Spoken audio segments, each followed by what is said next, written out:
quality और consistent performance के लिए सिर्फ सिल्वर पंप्स एंड मोटर्स જોઈએ ચર્ચા કરી લઈએ સહયોગી યોમિક આપણી સાથે જોડાઈ રહ્યા છે યોમિક પહેલાં તો ગુડ મોર્નિંગ દિવસ બહુ મહત્વપૂર્ણ છે ફ્રાઈડે આજે ફ્રી ડે છે કે ફ્રાઈડે છે તે જોઈશું પણ એ પહેલાં સ્ટોક્સ આજે કયા કયા વોચ લિસ્ટમાં રાખવાના રહેશે જી યસ ગુડ મોર્નિંગ તમે કીધું ફ્રી ડેનું તે એમાં તો એક જ વસ્તુ કહીશ કે આજે સિનેમા ડે છે તો સ્વાભાવિક છે કે આજે 99 રૂપીસમાં તમે મૂવી જોવા જઈ શકો છો હવે સ્ટોક સ્પેસિફિક જો હું વાત કરવા માંગીશ તો સૌથી અત્યારે જે બઝિંગ સ્ટોક છે એનટીપીસી લાગે જ્યાં સુધી એનટીપીસી ગ્રીન એનર્જીનો જે આઈપીઓ નહીં આવે ત્યાં સુધી આપણને આ સ્ટોકમાં ઘણા સમાચાર જોવા મળી શકે છે ગઈકાલે આપણે હતો બઝિંગમાં આજે ફરીથી સમાચાર આવ્યા છે કે બોર્ડ દ્વારા 2 પ્રોજેક્ટમાં અહીંયાથી રોકાણ કરવામાં આવ્યું છે કે જેમાં કુલ રૂપિયા 20,921 કરોડનું કંપની અહીંયાથી રોકાણ માટે મંજૂરી મળી છે કંપનીને પહેલું દાલડીપલ્લી સુપર થર્મલ પાવર પ્રોજેક્ટમાં રૂપિયા 11,130 કરોડનું રોકાણ અહીંયાથી કરતી જોવા મળશે કંપની અને બીજો જે છે એમાં કે સીપત સુપર થર્મલ પાવરમાં કુલ 9,790 કરોડનું અહીંયાથી કંપની રોકાણ કરતું જોવા મળશે એટલે કે એનટીપીસીમાં આજે આપણને સારું એવું બઝિંગ જોવા મળી શકે છે નેક્સ્ટ વાત કરવા માંગીશ તો આઈએફએલ ફાઇનાન્સ 4 માર્ચના રોજ આપણને જોઈએ તો સેબી આરબીઆઈ દ્વારા અહીંયાથી આપણને ગોલ્ડ લોન જે કંપની જે આપે છે એના ઉપર રોક લગાવવામાં આવી હતી જેના પર જે પ્રતિબંધો લગાવે છે ફાઇનલી હટાવી દેવામાં આવે છે એટલે હવે ફરીથી કંપની અહીંયાથી ગોલ્ડ લોન અહીંયાથી આપતું જોવા મળશે અને એમનો જે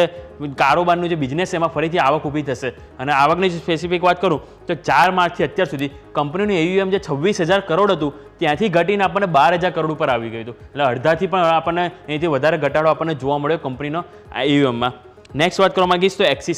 એક્સિસ બેંકમાં એવા સમાચાર છે કે ત્યાં પ્રતિબંધ લગાવવામાં આવ્યા છે કે સેબી દ્વારા એમની જે સબસિડિયરી કંપની છે એક્સિસ કેપિટલ એના કામકાજ પર સેબીએ પ્રતિબંધ લગાવ્યો છે અને મર્ચન્ટ બેન્કર તરીકે આ નવું કામ નહીં કરી શકે એવા સમાચાર આવ્યા છે કે 21 દિવસ સુધી સેબી અહીંયાથી એમની જે જાંચ કરશે અને જે જાંચ કરશે એમાં કંપનીએ થોડું એમને જે પ્રતિસાદ આપવાનો રહેશે એવા એક સમાચાર છે એટલે કે એક્સિસ બેંક આજના દિવસે રડાઈ પર રહેશે નેક્સ્ટ વાત કરવા માંગીશ તો આઈડીએફસી ફર્સ્ટ બેંક કે એમાં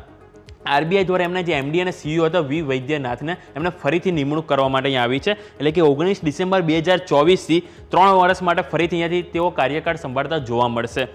નેક્સ્ટ વાત કરવા માંગીશ તો રાને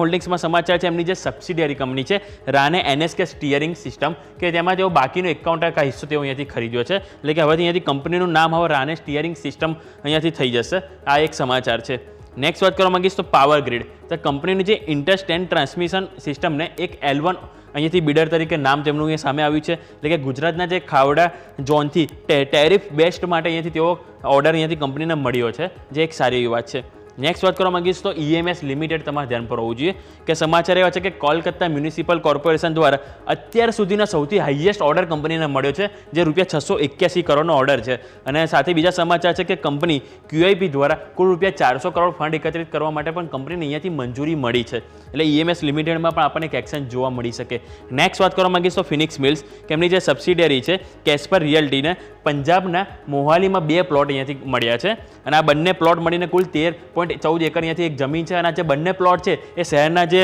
મહત્વના જે વિસ્તાર છે એમાં એક આવેલા છે અને કમ્બાઇન્ડ વેલ્યુ કુલ આપણને અહીંયાથી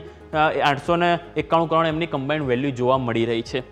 નેક્સ્ટ પ્રેસ્ટીજ એસ્ટેટ કે રૂપિયા 545 કરોડની કોર્પોરેટ ગેરંટી ઇસ્યુ કરી છે કંપનીએ તેમની જે ટેકઝોન ટેકનોલોજી અને થોમ્સન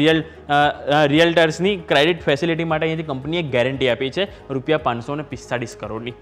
નેક્સ્ટ વાત કરવા માંગીશ તો રિલાયન્સ ઇન્ફ્રા કે 3014.4 કરોડના ઇક્વિટી શેર ઇસ્યુ કરવા માટે બોર્ડે અહીંયાથી મંજૂરી આપી દીધી છે જે રૂપિયા 240 પ્રતિ શેરના ભાવે કુલ રૂપિયા 12.56 લાખ શેર અથવા તો બીજું કે વોરંટ ઇસ્યુથી કંપની ઇસ્યુ કરતી જોવા મળશે અને QIP ધોરણે કંપનીથી નાણાં પણ એકત્રિત કરતા જોવા મળશે એટલે કે રિલાયન્સ ઇન્ફ્રા આપણે જો છેલ્લા 4 દિવસે કન્ટિન્યુ બઝિંગ જોવા મળે છે અપસાઇડ તો સ્વાભાવિક છે કે આજે સમાચાર છે તો આમાં આજે પણ આપણને સારું વોલ્યુમ જોવા મળી શકે છે નેક્સ્ટ વાત કરવા માંગીશ તો ગોડફ્રે ફિલિપ્સ કે એમાં કંપનીને બોનસ શેર માટે આજે બોર્ડ બેઠકની આયોજન કરવામાં આવેલું છે એટલે કે આજે બોર્ડ બેઠક છે એમાં બોનસ શેર પર વિચારણા થઈ શકે છે એટલે કે આજે આપણને આમાં થોડું બઝિંગ જોવા મળશે સાથે સાથે મેનકાઇન્ડ ફાર્મામાં પણ સમાચાર છે કે એમની જે બોર્ડ બેઠકનું આયોજન છે અને એમાં આજે તેઓ ફંડ એકત્રિત કરવા માટે તેઓ અલગ અલગ વિકલ્પ પર તેઓ એથી વિચારણા કરી શકે છે એટલે ઓવરઓલ આ દરેક સ્ટોક છે કે જેની ઉપર તમારી નજર હોવી જોઈએ સાથે આજે આપણે ફ્રાઈડે છે એટલે કે સ્વાભાવિક છે કે આજે આપણે સેન્સેક્સની વીકલી એક્સપાયરી છે કે જેની ઉપર પણ તમારું નજર હોવું જોઈએ તો ઓવરઓલ સ્ટોક છે ઇવેન્ટ છે કે જેની ઉપર તમે ફોકસ કરજો